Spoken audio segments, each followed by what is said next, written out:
ശിരൂർ ദൗത്യത്തിൽ എന്താണ് സംഭവിക്കുന്നത് എന്നുള്ളതാണ് ഇനി പരിശോധിക്കാൻ പോകുന്നത്. മണ്ണിടിച്ചിലിൽ കാണാതായ അർജുൻ ഉൾപ്പെടെയുള്ളവർക്കായി ശിരൂരിൽ നാളെ മുതൽ കൂടുതൽ വിപുലമായ തെരച്ചിലാണ് നടക്കുക. തെരച്ചിലിന്റെ ഭാഗമാകാൻ retired major general M Indrabalan നാളെ ശിരൂരിലെത്തും. 10 ദിവസം കൂടി ശിരൂരിൽ തുടരുമെന്ന് ഡ്രഡ്ജിംഗ് കമ്പനിയും അറിയിച്ചു.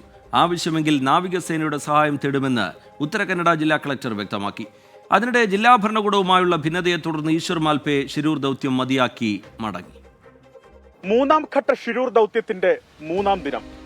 പ്രതീക്ഷകൾക്കനുസരിച്ചുള്ള തിരച്ചിലോ സംഭവ വികാസങ്ങളോ അല്ല ഇന്നുണ്ടായത്. പകരം നാടകീയത നിറഞ്ഞ രംഗങ്ങളായിരുന്നു ശിരൂർ ദൗത്യ മേഖലയിൽ. ഒടുവിൽ ഈശ്വർ മാൽപേക്ക് നാട്ടിൽ മടങ്ങേണ്ടിയും വന്നു. നാവികസേന അടയാളപ്പെടുത്തിയ ഗംഗാവാലി പുഴയിലെ കോണ്ടാക്ട് പോയിന്റ് 3 കേന്ദ്രീകരിച്ചായിരുന്നു ഇന്നത്തെ തിരച്ചിൽ. ഡ്രഡ്ജിംഗ് കമ്പനിയുടെ ഡൈവർമാർ നടത്തിയ തിരച്ചിലിൽ ലോറിയുടെ എഞ്ചിൻ ബോക്സ് കണ്ടെത്തിയെങ്കിലും അത് അർജുന്റെ ലോറിയുടേതല്ലെന്ന് ഉടമ മനാഫ് സ്ഥിരീകരിച്ചു. ഇവിടെ നിന്ന് കണ്ടെത്തിയ സ്കൂട്ടർ ഷിരൂരിൽ ചായക്കട നടത്തിയിരുന്ന ലക്ഷ്മണിന്റെ ഭാര്യയുടേതെന്ന് ഉറപ്പിച്ചു. ഡ്രഡ്ജർ ഉപയോഗിച്ച് അടിത്തട്ടിലെ മണ്ണ് കൂടുതൽ നീക്കം ചെയ്താലേ തിരച്ചിലിൽ പ്രതീക്ഷയുണ്ടാകൂ. ഡ്രഡ്ജർ 10 ദിവസം കൂടി ഷിരൂരിൽ തുടരുമെന്ന് കാർവാർ MLA സതീഷ് കൃഷ്ണസേൽ പറഞ്ഞു.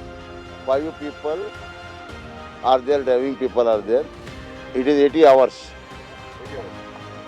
From now. 80 hours means it is 10 days.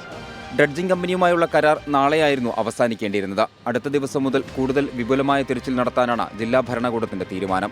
ആവശ്യമെങ്കിൽ നാവികസേനയുടെ സഹായം തേടുമെന്ന് ഉത്തര കന്നഡ ജില്ലാ കളക്ടർ അറിയിച്ചു.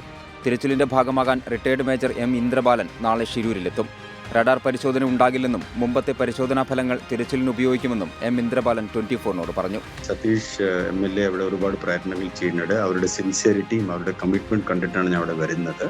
അപ്പോൾ അവരെ എങ്ങനെ ഹെൽപ്പ് ചെയ്യാൻ പറ്റും, അവരുടെ പ്രയത്നങ്ങൾ എങ്ങനെ സക്സസ് ആക്കാൻ പറ്റും, അതിനെ സപ്പോർട്ട് ചെയ്യാനായിട്ട് ഞാൻ അവിടെ വരും. കാരണം ഡ്രഡ്ജർ വെച്ചിട്ട് മണ്ണ് മാറ്റാനും ഈസി അല്ല. അവിടെ കുറച്ച് എഞ്ചിനീയറിംഗ് ഒക്കെ നോക്കേണ്ടി വരും, കുറച്ച് ഇന്നോവേഷൻസ് ചെയ്യേണ്ടി വരും. ഡ്രഡ്ജർ ഉപയോഗിച്ചുള്ള മണ്ണ് നീക്കമാണ് തിരച്ചിൽ കൂടുതൽ ദുഷ്കരമാക്കുന്നത്. ലോറിക്ക് മുകളിലുള്ള മണ്ണ് മാറ്റുന്ന ദൗത്യം ശ്രമകരമാണെന്നാണ് വിലയിരുത്തൽ. മുങ്ങൽ വിദഗ്ധൻ ഈശ്വർ മാൽപേ മടങ്ങിയാലും പ്രശ്നമില്ല എന്ന നിലപാടിലാണ് ജില്ലാ ഭരണകൂടം.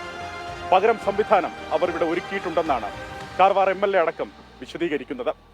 ഡൈവർമാർ 10 ദിവസം നീളുന്ന ഡ്രഡ്ജിംഗ് സംവിധാനം, നാളെ മുതൽ retired major general ഇന്ദ്രപാലിന്റെ നേതൃത്വത്തിലെ തിരച്ചിലും.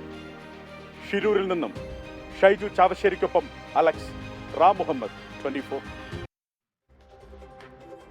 ശിരൂരിലെ ദൗത്യത്തിനായി Easwar Malpe നാളെ മടങ്ങി വരുമെന്നാണ് പ്രതീക്ഷയെന്ന് ലോറി ഉടമ മനാഫ് 24നോട് പറഞ്ഞു. അർജുന്റെ അമ്മ മാൽപേയെ വിളിച്ച് ദൗത്യമേഖലയിൽ തുടരണമെന്ന് അഭ്യർത്ഥിച്ചിട്ടുണ്ട്. അശോക് ലേലാൻഡ് ലോറിയുടെ ചേസ് നമ്പർ അടിത്തട്ടിൽ നിന്ന് കണ്ടെത്തിയതിനാൽ അധികൃതർ മാൽപേയെ ഭീഷണിപ്പെടുത്തി എന്നും മനാഫ് പറയുന്നുണ്ട്. മനാഫിന്റെ വാക്കുകളിലേക്ക്.